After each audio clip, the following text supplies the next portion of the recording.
Selamat datang di channel saya, channel Tabrani. Sebelum kita lanjut, dengarkan dulu teks ini.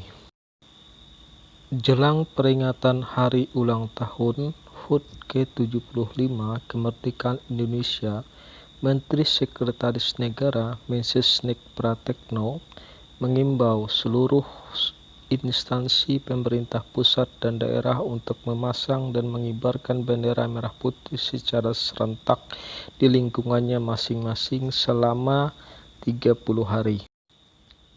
Mensesnek berkata, memasang dan mengibarkan bendera merah putih di antara umbul-umbul dimulai dari tanggal 1 sampai tanggal 30 Agustus 2020.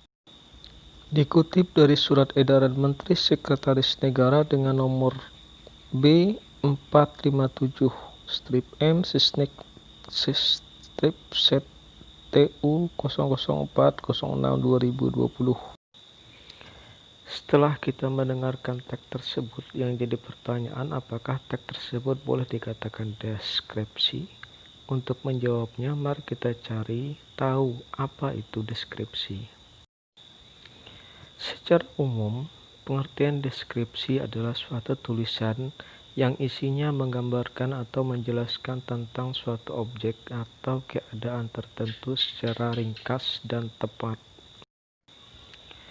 Pendapat lain mengatakan arti deskripsi adalah suatu kaidah upaya mengelola data menjadi sesuatu yang dapat diutarakan secara jelas dan tepat agar dapat dipahami oleh orang lain yang tidak mengalaminya sendiri.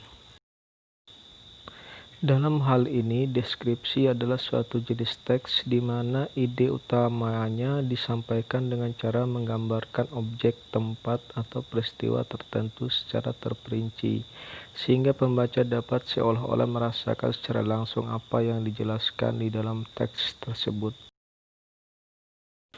Umumnya, isi deskripsi terdapat penjelasan atau rincian mengenai objek, tempat, atau suasana tertentu.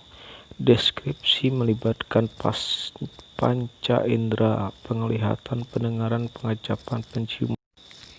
Dalam menjelaskan suatu objek atau peristiwa, deskripsi berisi gambaran sebenarnya mengenai suatu objek atau peristiwa secara detail sehingga pembaca seolah-olah dapat melihat dan merasakannya.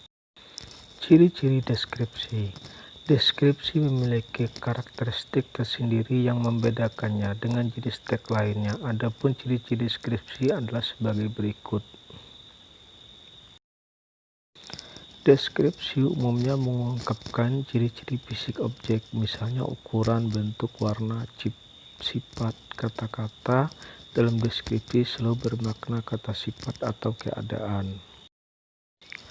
Banyak ditemukan kata-kata sifat di dalamnya, serta kata-kata yang digunakan merupakan kata-kata yang lumrah atau menggunakan bahasa yang sering digunakan dalam kehidupan sehari-hari. Menggunakan frase yang mengandung kata benda, contohnya seperti beliau adalah seorang kepala negara yang rendah hati. Kemudian ciri yang lain mengandung kata keterangan yang bertujuan untuk memberikan informasi tambahan mengenai suatu objek, contohnya seperti di pasar, di kantin, di rumah, dengan lambat, dan lain-lain.